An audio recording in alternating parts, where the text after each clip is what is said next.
lakum dinukum waliyadin. Orang sini sudah rukun antar agama, karena perang agama terbesar terjadi tahun 800 di sini antara Wangsa Shailendra sama Wangsa Sanjaya. Wangsa Sanjaya beragama Hindu, Wangsa Shailendra beragama Buddha. Sampai Raja Hindu takut menjadi raja. Panukuh pergi ke India. Di India belajar ilmu arsitektur, pulang dikenal dengan nama Resi Gunadarma. Yang Raja Shailendra bernama Garung, bergelar Semaratungga, anti Hindu. Tapi begitu menang perang, dia putus asa karena mau bikin candi, nggak punya arsitek.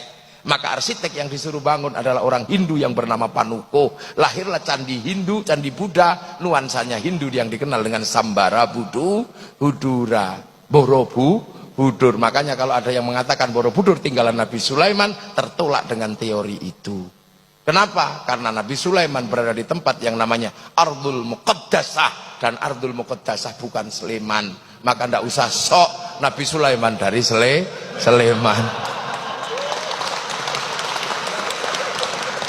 Iya, saya nanya jin yang paling tua bukan katanya. Itu akhirnya ada nuansa Buddha, ada nuansa dalam candi Buddha. Tiba-tiba anak Raja Buddha ini, si Semaratungga, punya anak namanya Pramodawardhani Sematawayang, jatuh cinta sama si Panukuh yang orang Hindu. Mau nggak mau dikawinkanlah antara anak Raja Buddha dengan orang Hindu yang anti Buddha, tiba-tiba yang anti Hindu, tiba-tiba anaknya jatuh cinta. Makanya yang kemarin 0102 jangan terlalu serius, jangan-jangan anakmu saling jatuh cinta. Apalagi sekarang Pak Jokowi sama Pak Prabowo jadi satu. Ini hanya terjadi di Indonesia. Gak usah malu, gak usah malu, gak usah malu. Yang kemarin mau jihad, mau apa, gak usah malu. Kalau engkau tidak menangkan kami, aku takut tidak lagi yang menyembahmu. Udah gak usah, gak usah. Gak usah, gak usah, udah. Ini Pak Jokowi, ini Pak Prabowo, orang-orang hebat di Indonesia. Akhirnya 5 tahun ke depan orang juga takut kalau berseberangan terlalu serius. Jangan-jangan kayak kemarin. Ini selesailah para supporter ini. Ampun sudah sekarang ini. Ketemu strategi berangkulan antara orang Jawa, ya orang Jawa Solo dan orang apa Pak Prabowo itu turunan mana itu? Jawa sama Manado. Rukun gitu. Yang lain supporternya, hah? Aku udah terlanjur cerai, gimana? Aku udah terlanjur mengatakan haram. Aku udah terlanjur bersumpah akan potong kemaluan. Ini gimana? Terus gue mesti bilang wow gitu? Enggak juga. Makanya biasa aja. Lu akhirnya selesailah problem Hindu Buddha. Akhirnya ketika Merapi meletus pecah dua, Semaratungga punya keturunan namanya Balaputra Dewa dari Wangsa Shailendra pindah Palembang, gak ribut agama. Karena makanya Sriwijaya jadi besar. Sindok pindah ke timur bangun Wangsa Isyana, menjadi Kadiri sama Doho, lahirlah Singosari, gak ribut agama. Pada zaman Majapahit, di zaman era Brawijaya, bangsa ini dirukunkan dalam satu kerukunan besar namanya Bhinneka Tunggal Ika. Setelah itu saling jaga, Hindu jaga Buddha, Buddha jaga Hindu. Maka kemudian kalau ada Banser, ada Ansor kok jaga gereja, gak usah ribut. Itulah warisan asli bangsa Indonesia. Di Bali yang jaga masjid pecalang, di New Zealand yang jaga masjid orang Nasrani. Gak usah ribut. Tumpeng masuk gereja, nggak usah marah, nggak usah emosi, nggak usah. Hanya karena kebiasaan, nggak usah. Udah biasa aja ini Indonesia. Nonton film Korea biasa aja, nggak usah kafir. Masa gara-gara kalah ganteng sama aktornya terus bilang kafir? Jangan gitulah. Kita biasa aja. Jadi kita ini punya bangsa. Jadi kita rukun, makanya kiai rukun karena bineka. Para tilmidun muridun rukun dalam bahasa santri, dan sampai hari ini kerukunan itu terjaga. Hanya di Indonesia Yamaha rukun sama Honda, hanya di sini. Hondamu apa? Mio, itu hanya di sini. Hanya di sini minuman botol rukun dalam nama Aqua. Hanya di sini mie instan rukun dalam nama Sarimi. Hanya di sini seluruh pompa air rukun dalam nama Sanyo. Hanya di sini seluruh pembalot rukun dalam nama Softtek. Itu di sini. Udah biasa. Hanya di sini. Itu. Ini di Indonesia rukun. Makanya kemudian para ulama punya konsep merukunkan ini tanpa membentur. Akhirnya kemudian kehilangan tanah air ini, Islam harus punya bangunan baru.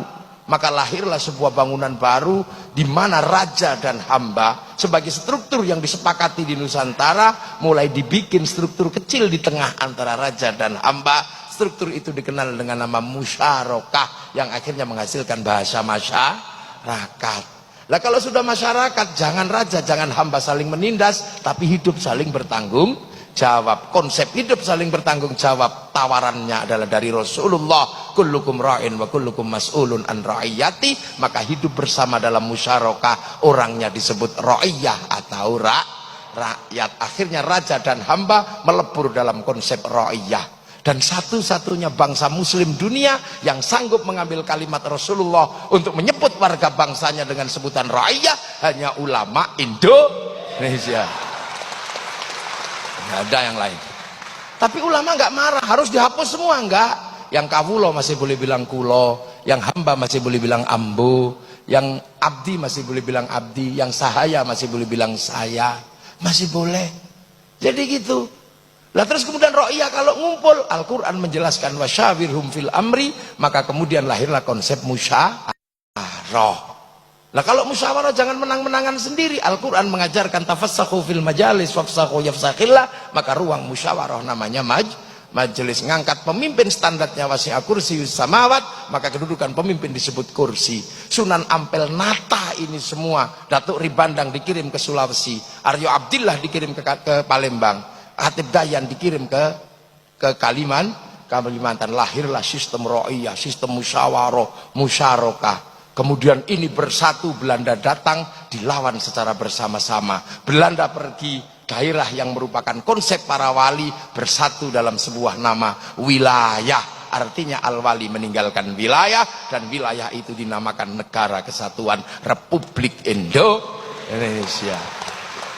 Makanya kalau ada pertanyaan kenapa Arab satu bangsa bisa pecah menjadi puluhan negara, kenapa Eropa satu bangsa bisa pecah menjadi puluhan negara, tapi kenapa Nusantara yang puluhan bangsa mampu bersatu dalam satu negara? Karena ada santri, ada kiai. Ini jawabannya. Dan kalian menikmati itu hari ini, siapapun apapun aliranmu, menikmati itu. Yang Nasrani, yang Hindu, yang Buddha, yang Islam menikmati itu semua pada konsep besar Bhinneka Tunggal Ika. Makanya kita pakai merah putih. Penyelesaian kita antar bangsa pakai Pancasila.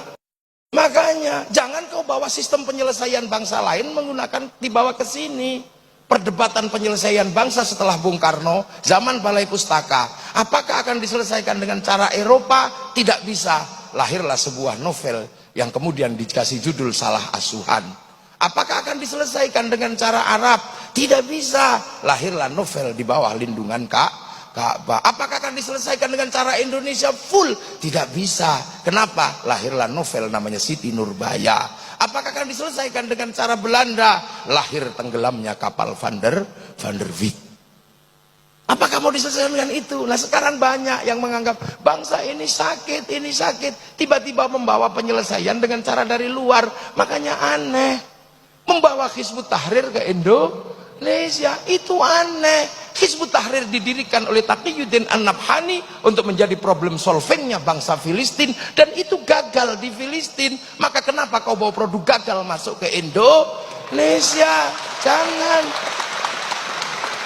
Ikhwanul Muslimin kemudian mau dipakai menyelesaikan problem Indonesia, nggak bisa. Ikhwanul Muslimin didirikan oleh Hasan Al-Banna sebagai problem solvingnya orang Mesir, dibawa ke Indonesia, di sana gagal, Morsi digantung. Akan kau selesaikan untuk Indonesia? Nggak mungkin. Kita bukan tipologi sana, kita puluhan bangsa bersatu dalam satu negara kesatuan Republik Indonesia.